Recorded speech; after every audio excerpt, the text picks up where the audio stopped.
don't lose direction again. You don't hear that. You hardly hear that. And those who talk about it, you hear people saying that you guys, you're on Mars.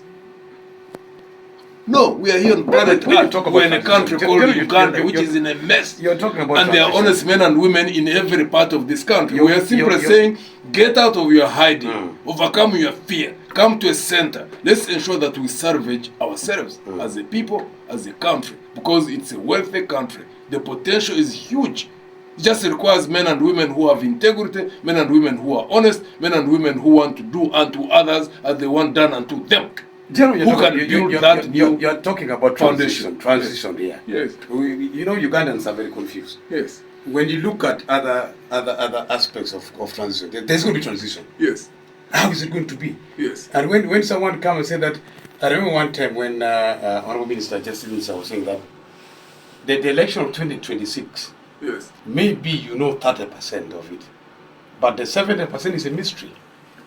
The 70% is a mystery. You only know about the election, 30% of it. Yes. But the 70% is a mystery. Yes. Now, what about the transition now? Are we going to have it? And how are we going to have it? Because you see, behind closed door, someone is coming to say that transition is going to take place. Don't mind about it. And you guys are very confused about it. There is a bit of confusion now. There are people who are looking at Museveni's replacement. Museveni's replacement is not enough. Because Museveni is the 9th president.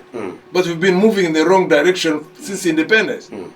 We've not had a time when we have had institutions and systems that function and they have self-sustaining capabilities within those systems. Because if we had systems which are self-sustaining, then we would not have had any crisis ever from 62 until now. But every time there is a crisis, it's because of the internal weaknesses within the political culture that is in place at that time. So it means we have not yet solved the question of political systems. So the systems are broken. I mean, the unfortunate part now, even the people are broken, literally. But those who are still standing have to come together. And for us to know that, yes, Museveni is off, a new group is in, but the most critical thing, which direction does it take? Because if it continues in the same direction, what transition is that? Because it's not just transitioning from Museveni to another person. It is transitioning from a rotten culture to build a new culture. That's the transition I keep looking at myself. Yes. Not about someone who's going to replace Principal Museveni. If anybody replaces General Museveni and keep moving in the same direction, what kind of transition is that? It is transition in terms of a new face. But the culture remaining the same, where you find manipulation, deception, blackmail, corruption, where the rich are able to do literally anything with impunity.